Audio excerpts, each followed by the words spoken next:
주께서 정하신 권세라고 되어 있습니다. 여러분, 로마서는 누가 썼습니까? 로마서는 바울이 썼죠. 누구에게 쓴 것일까요? 네, 로마 교회 성도들, 이렇게 로마 지역에서 이제 예수 믿고 교회를 이루는 그 성도들에게 이 로마서가 편지로 쓰여졌다 할 수 있겠습니다. 그러면 우리가 이 로마서를 읽을 때 사실은 그 로마라고 하는 그 지역의 현실을 좀 이해하면 좋겠죠. 뭐 이렇게 이야기할 수 있을 것 같아요. 로마에서 어떤가 하면, 예를 들어 밥 먹으러 식당 가보면 옆에서 이런 얘기하는 게 이제 들리는 겁니다. 로마 이 제국 정부는 진짜 문제다. 진짜 문제가 심각하다. 자기 마음에 안 든다고 이 황제가 유대인들 막 추방하려고 하고, 저번 황제는 그래도 좀 괜찮았는데 이번 황제는 하는 거 보니까 심각하다. 문제가 보통 문제가 아니다. 막 이런 얘기를 하는 거죠. 그럼 옆에서 또 그래도 이번 황제가 그래도 카리스마는 좀 있지 않느냐. 저 기독교인들, 저 예수 거리는 저 사람들 확실하게 그래도 딱 처리하는 거 보면은 그래도 이번 황제가 일은 잘하지 않느냐. 이런 얘기를 하는 사람도 있고, 또 옆에서는 그러면 뭐하냐, 총독이 잘해야 되는데 위에서 아무리 황제가 그래봤자 총독이 돈만 밝혀가지고 뇌물 받아 먹고 자기 마음대로 이러고 저러고, 총독이 문제다. 뭐 그러면 또 누구는 어쨌든 나는 그래도 이왕 우리가 이제 로마 밑에 있는 한은 어쩔 수 없이 로마 뭐 잘 보이고 좀 잘 지내야 된다고 본다. 그래야 우리가 살아는 있지. 괜히 반대하고 막 뭐 저항하고 해봤자 뭐 끌려가서 죽기 딱 좋지. 그렇지 않느냐 하는 사람도 있을 거고요. 또 어떤 사람은 그래 저번에 그 친구 보니까 괜히 로마 정부 반대한다고 막 데모 나가가지고 뭐 시위하고 막 칼 숨기고 다니면서 막 테러하고, 나 아무리 같은 유대인이지만 그런 식으로 하는 사람도 나는 그건 좀 아니라고 본다 하는 식의 여러 가지의 이야기들이 모이면, 유대인들이 모이면 로마 황제가 어떻고 총독이 어떻고, 누구는 로마와 좀 잘 지내자 그러고, 누구는 로마 뭐 때려 부숴야 된다 뭐 이런 얘기를 하고 있는 그런 시대였습니다.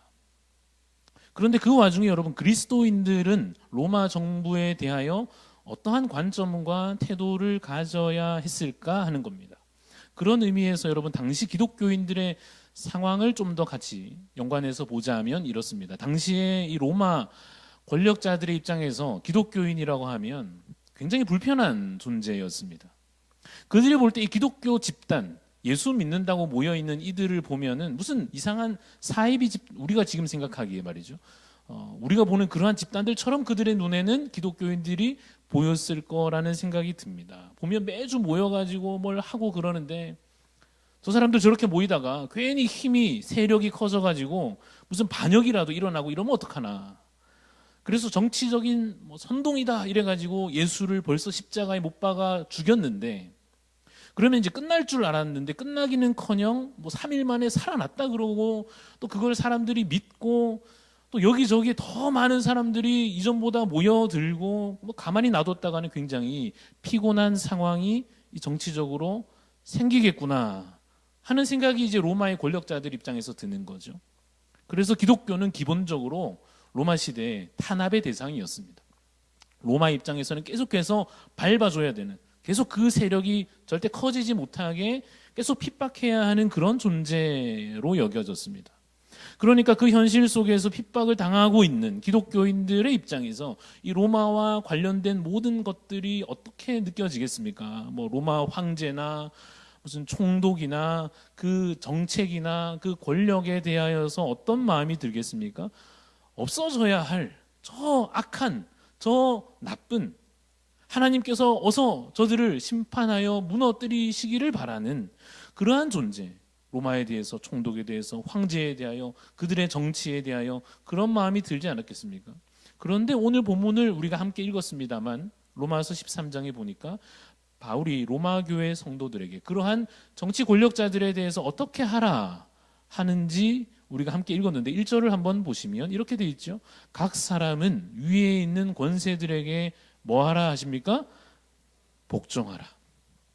각 사람은 위에 있는 권세들에 대하여 뭐하라고요? 복종하라는 거예요. 심지어는 그 이어서 뭐라고 되어 있습니까? 권세는 어디로부터 났다는 거예요? 하나님으로부터 났다는 겁니다. 모든 권세가 하나님으로부터 나지 않음이 없다라고 말하고 있습니다. 그럼 누가 세우셨다는 겁니까?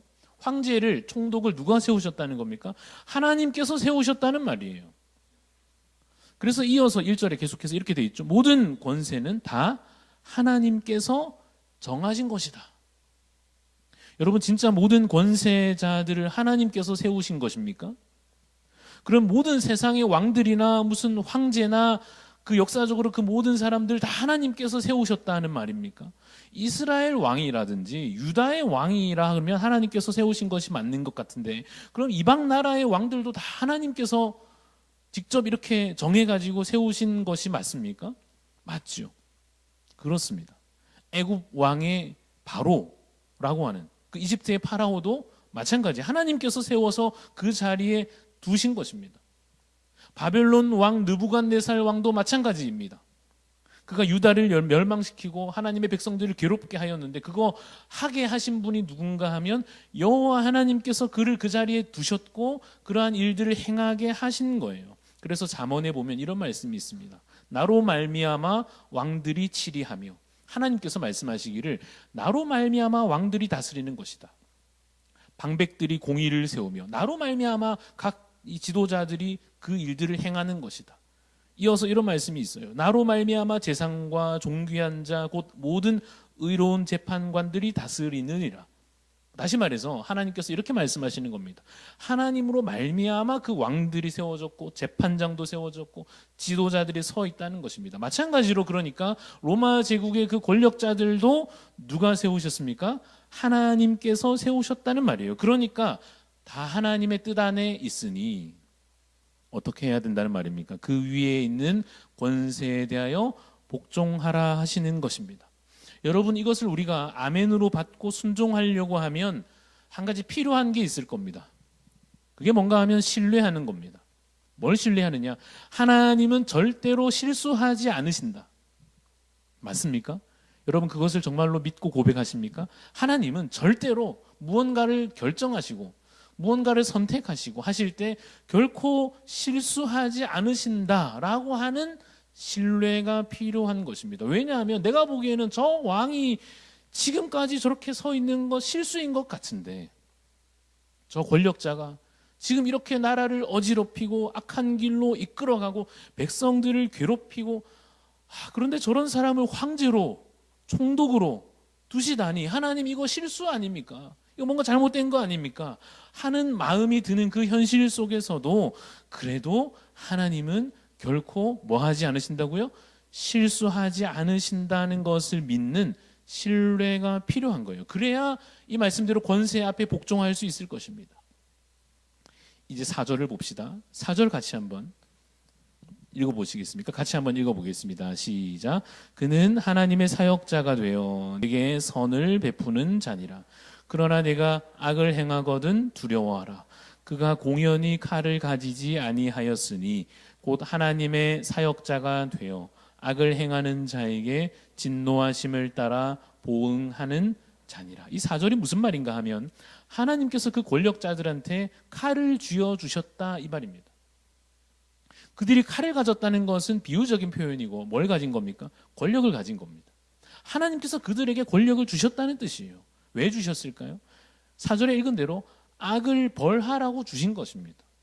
4절을 다시 한번 제가 보면 중간부터 보면 그가 공연히 칼을 가지지 아니하였으니 곧 하나님의 사역자가 되어 악을 행하는 자에게 뭘 합니까? 진노하심을 따라서 보응합니다. 황제나 총독이나 왕을 세우시는 이유가 여기에 있습니다. 우리가 만약 죄를 범하면 벌하라고 하나님께서 그들을 세우신 것입니다. 왜냐하면 그래야 사회가 제대로 돌아갈 것 아니겠습니까? 권력자들이 범죄를 막고 법을 따라서 공정하게 다스리고 그러라고 하나님께서 이러한 질서를 세워주시는 것입니다. 그래서 여러분 4절에 놀라운 표현이 있었는데 놀랍게도 그 권력자들을 가리켜서 뭐라고 하느냐 하면 하나님의 사역자라고 말합니다. 그리고 이어서 내게 선을 베푸는 자다. 그러니까 사실 하나님의 뜻을 따라 생각하면 여러분 왕이 있는 것은 좋은 것입니다. 누군가가 위에 서서 권력을 가지고 나라를 다스린다.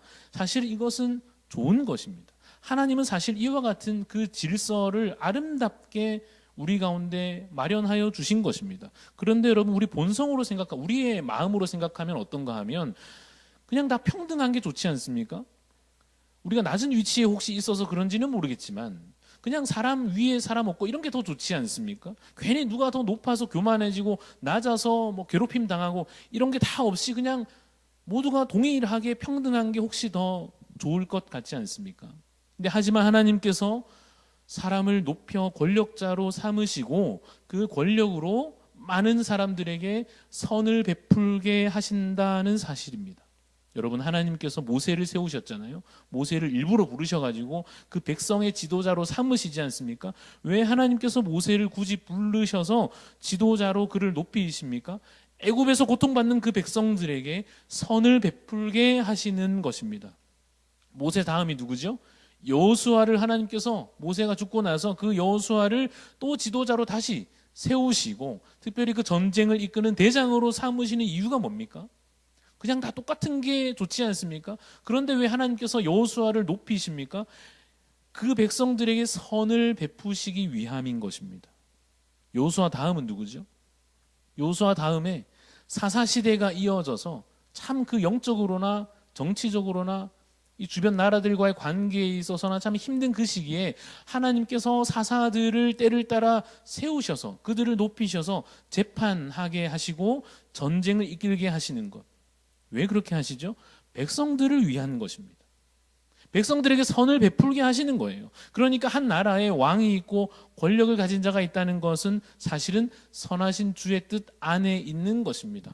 여러분, 그런데 사실 사도 바울이 지금 이 얘기를 이 로마 교회 성도들한테 해야 했던 현실적인 이유가 한 가지 있었습니다. 그게 뭔가 하면 바로 세금 문제였습니다. 로마 시대 유대인들 중에서 이런 생각을 하는 사람들이 있는 겁니다. 로마에 세금 내지 말자.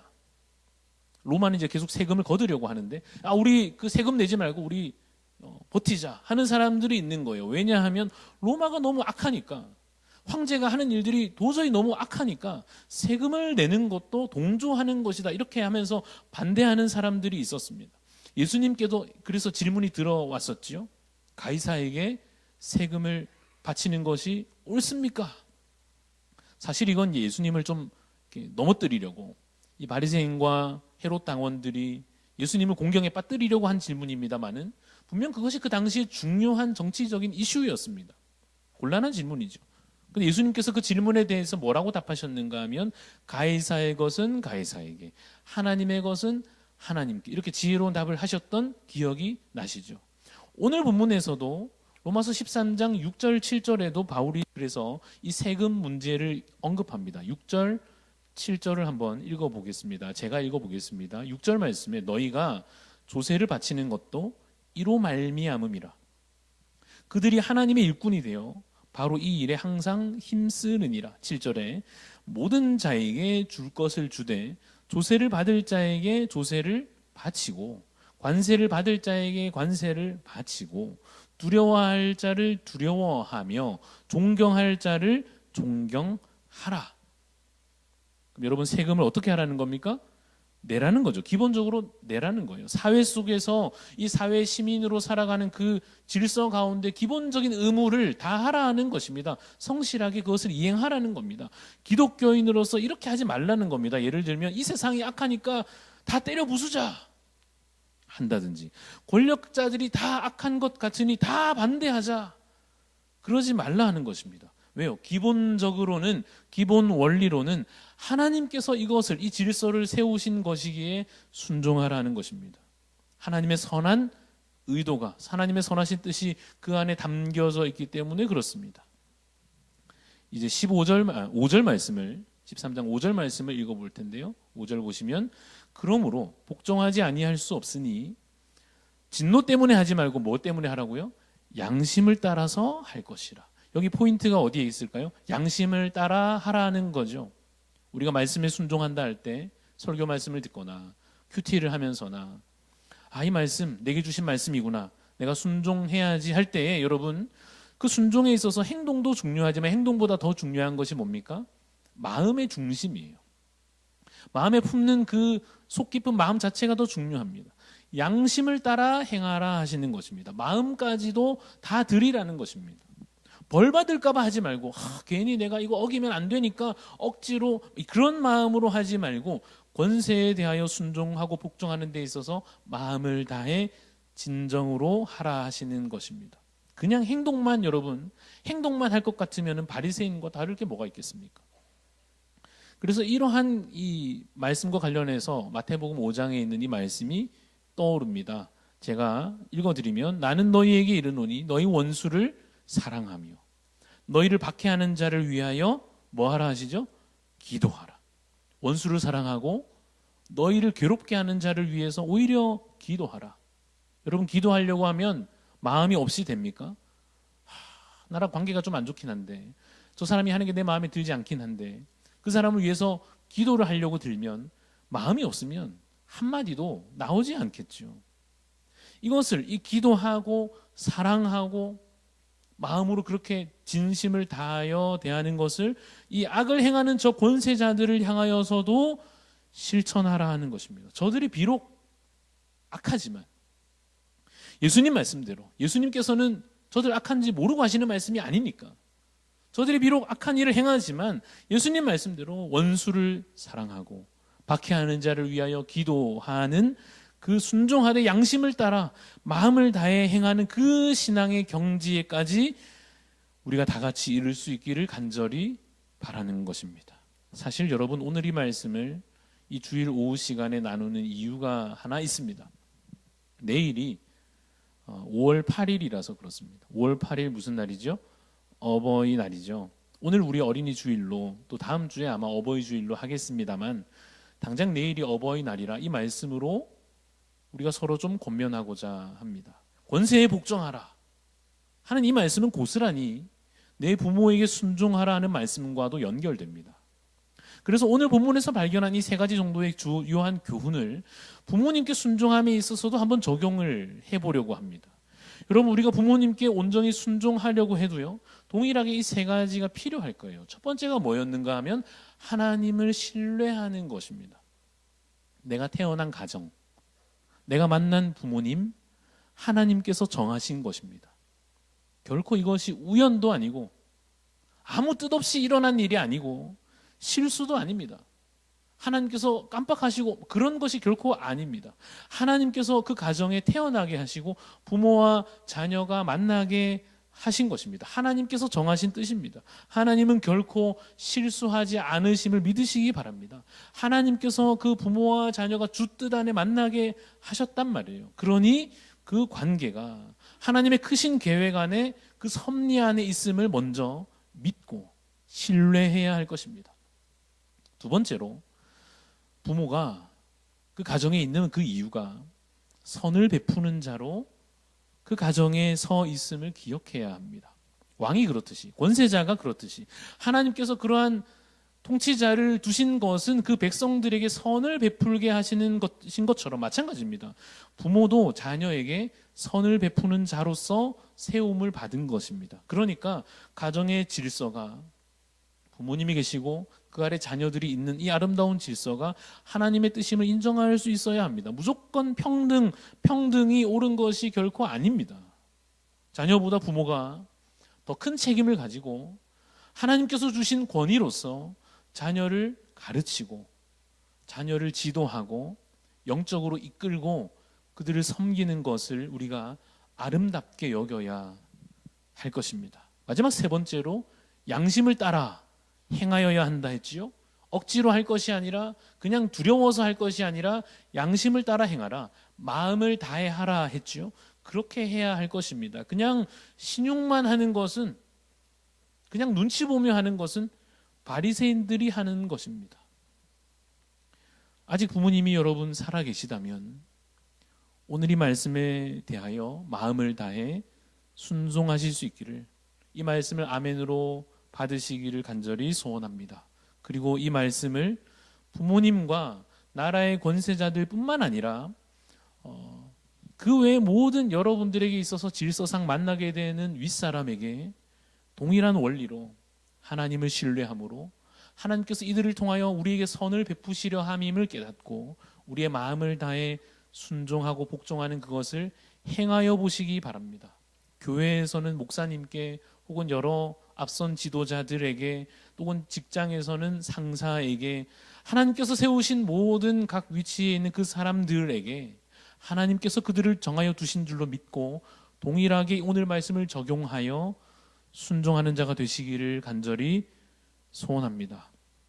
여러분, 이 말씀이 오늘 그냥 지나가는 한편의 설교로 끝나지 않고 여러분 가운데 누군가라도 실천으로 이어지게 된다면 가정에서 순종을 통한 화평함이, 그 사랑으로 연합됨이 있을 것입니다.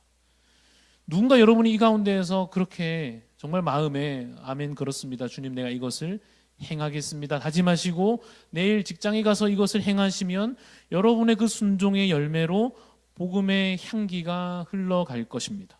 그리고 이 땅에서, 이 나라 가운데 수많은 갈등과 다툼 속에서도 서로 신뢰하지 않고 서로 사랑하지 않는 것이 마치 당연한 것처럼 행하는 이 모든 사회 분위기 속에서도 오늘의 말씀을 순종하는 그리스도인들을 통하여 화평함이 꽃피는 역사가 이 나라 가운데 있을 줄로 믿습니다. 순종함으로 하나님 나라를 열심히 이루어가는 귀한 주의 백성들이 다 되시기를 간절히 소원합니다.